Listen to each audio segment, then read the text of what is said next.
Ya, benjolan biasa sampai berubah menjadi kanker.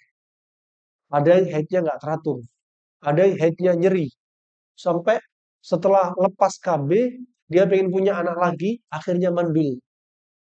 Kalau kira-kira dari awal sudah ada efek negatif, berarti nggak cocok. Anda harus cari yang lain yang cocok bagi Anda. Ya, misalkan pakai spiral non hormonal lebih aman. Ya, itu contoh. Ya, wallahu a'lam bishawab. Yang jelas apa kalau Anda sudah terjadi di sini, akhirnya timbul benjolan, headnya nggak teratur kalau pas lagi head, nyeri ketika head, ada yang nggak head sekian lama, timbul benjolan, solusinya apa? Hentikan KB-nya, karena KB Anda itu penyebabnya. Kalau memang harus KB, ganti IUD yang non hormonal. Sudah murah, efektif. Contoh. Kemudian Anda perbaiki pakai pola makan. Karena kalau sudah pakai kontrasepsi tadi, hormon kacau. Untuk memperbaiki hormon yang kacau, perbaiki dengan pola makan. Perbaiki pola makan Anda dengan apa? Cara makan panas dingin. Pagi cukup kurma timun, kurma melon, kurma semangka, kurma pepaya. Itu sudah obat. Ya, pagi itu nggak harus sarapan berat. Ya, Pak, sudah makan belum? Belum, Tat. Tadi pagi cuma makan kurma 5. La ilaha illallah. Makan kurma nggak dibilang sarapan. Makan kurma itu sudah sarapan. Ya. Nah, wah subhanallah, siangnya panas dingin juga. Kalau makan nasi cocoknya sama ikan. Kalau kambing cocoknya sama sayur jadi panas dingin. Walaupun tanpa menisbatkan sunnah, tapi ini cara yang terbaik. Makan malam jangan di atas jam 8 malam. Ya, paling bagusnya sebelum jam 7 malam. Ya. Ini contohnya sama, malamnya panas dingin juga. Nah, wallahu a'lam bishawab. Kemudian kalau bisa, kalau Anda sudah mengalami gangguan seperti ini, lakukan pembekaman atau fasdu. Di titik apa? Sofin. Titik di pembuluh darah vena di bagian mata kaki bagian dalam. Ya. Kalau bekam, dibekam punggungnya dan di bawah pusarnya.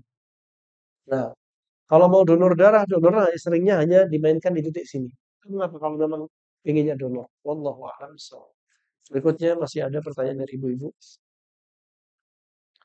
Kalau ibu saya itu sering sakit radang tenggorokan.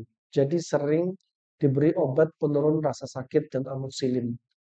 Ini namanya kalau dikasih antibiotik namanya mengobati gejala dan akibat. Kenapa berulang-ulang? Karena dia nggak ngobatin sebab. Ibunya minum antibiotik penurun nyeri terus. Tapi sebabnya terus dikonsumsi. Minum es teh manis. Makan makanan instan. Gorengan. Habis gorengan, minum es teh. Habis bakso, es kelapa muda.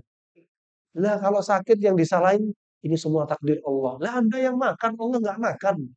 So yang disalahin takdir Allah subhanahu wa ta'ala. Ya. Paling enak nyalain orang lain. Yang naasnya Allah yang disalahin. Nah, makanya Allah berfirman, ma asabaka min hasanatin famin Allah. Wa ma asabaka min sayyi'atin famin nafsik. Kalau Anda dapat kenikmatan dari Allah, nisbatkan dari Allah. Nikmat sehat, nikmat harta, nikmat pasangan hidup, nikmat waktu luang, nikmat persahabatan, nisbatkan kepada Allah.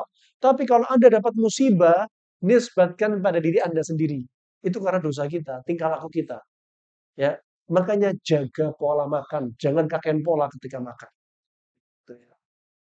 Kemudian orang yang mau puasa itu kok karena agak lama nggak puasa itu karena gimana nih? Orang yang mau puasa itu karena agak lama nggak puasa itu karena kenapa anjing? Bingung kan? Ini sepertinya kebanyakan minum air ibu. Kenapa? Kalau banyak minum air, mulut nih, otaknya jadi dingin. Itu kata Imam Zurnuji. Seringnya kayak keliengan. Nah kan, keliengan, otaknya sudah dingin. Mau hanya banyak tidur. Puasa itu untuk menghilangkan kelembapan di otak, kelembapan di tubuh. Obat bagi dia. Ya. Padahal banyak tugas di rumah. Jadi pengennya tidur terus. Ya kalau lama nggak puasa, kemudian puasa, itu namanya apa? Proses, kalau bahasa kerennya, DOC, Direct of Cure. Atau bahasa keren lagi, healing crisis. Jadi Anda habis puasa Ramadan, lama nggak puasa. Terus Anda mencoba puasa Daud, puasa Ayyamul Bid. Lemesnya nggak karu-karuan. Kenapa? Karena mulai step. Makanya sebelum puasa Ramadan, Nabi mengkondisikan dirinya dengan puasa di bulan Sya'ban.